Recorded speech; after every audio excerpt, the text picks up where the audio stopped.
नमस्कार. विचार करा या नव्या सिरीजमध्ये आपलं सहर्ष स्वागत. या सिरीज अंतर्गत आपण आपल्या आयुष्याशी संबंधित असलेल्या वेगवेगळ्या विषयांची तार्किक बाजू पाहणार आहोत आणि त्याचा ॲनालिसिस करणार आहोत. तर सुरुवात करूया आजच्या विषयाला.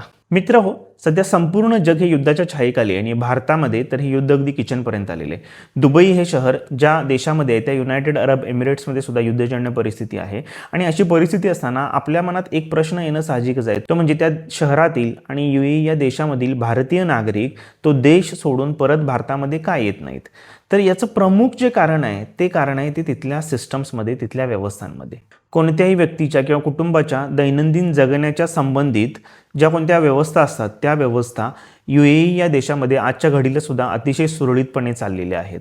या सिस्टम्स ज्या आहेत या सिस्टम्सनी नागरी जीवनामध्ये कोणताही अडथळा येणार नाही किंवा जो कोणता अडथळा येईल तो कशा प्रकारे कमी करता येईल याकडे लक्ष दिलेलं आहे. म्हणजे एकंदरीत तिथल्या सिस्टम्सना, तिथल्या व्यवस्थेला एक ह्युमन टच आहे, मानवी संवेदनशीलता आहे.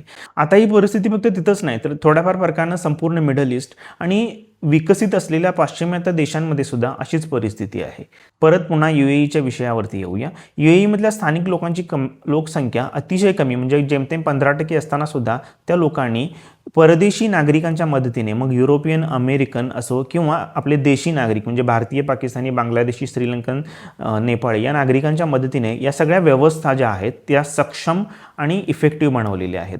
एवढंच नाही तर त्या व्यवस्थांना, त्या सिस्टम्सना एक ह्युमन टच दिलेला आहे. त्यांना मानवी संवेदनशीलतेची जोड देण्यात आलेली आहे. आता हे का महत्त्वाचं हे लक्षात येण्यासाठी थोडी भारतातली परिस्थिती बघूया. आता भारतामध्ये ज्यावेळी कधी एखादी आणीबाणीची परिस्थिती उद्भवते, मग ती कोरोनासारखी परिस्थिती असो, डिमॉनिटायझेशन असो किंवा इतर कोणतीही परिस्थिती असो, अशावेळी सगळ्यात पहिली जी ससेहोलपट होते किंवा सगळ्यात पहिल्यांदा अडचणी निर्माण होतात त्या म्हणजे सर्वसामान्य माणसाच्या जीवनामध्ये. म्हणून तर आपल्याला वाटतं की सर्वसामान्य माणूस जो आहे, कॉमन मॅनला कोणी वाली नाही आहे. आपल्याकडचं सरकार, प्रशासन किंवा व्यवस्था हे फक्त त्यांचे हितसंबंध असलेल्या लोकांचं आयुष्य कसं सुरळीत करता येईल इकडे फक्त लक्ष पुरवतात. मग सर्वसामान्य माणसाचं जे आयुष्य आहे त्याचं काही का होईना तर त्यांना काही देणं घेणं नसतं. तर मित्रांनो, तुम्हाला आता लक्षात आलं असेल की एखाद्या देशामधल्या ज्या व्यवस्था आहेत त्या व्यवस्थांना मानवी संवेदनशीलता किंवा ह्युमन टच असणं का गरजेचं आहे.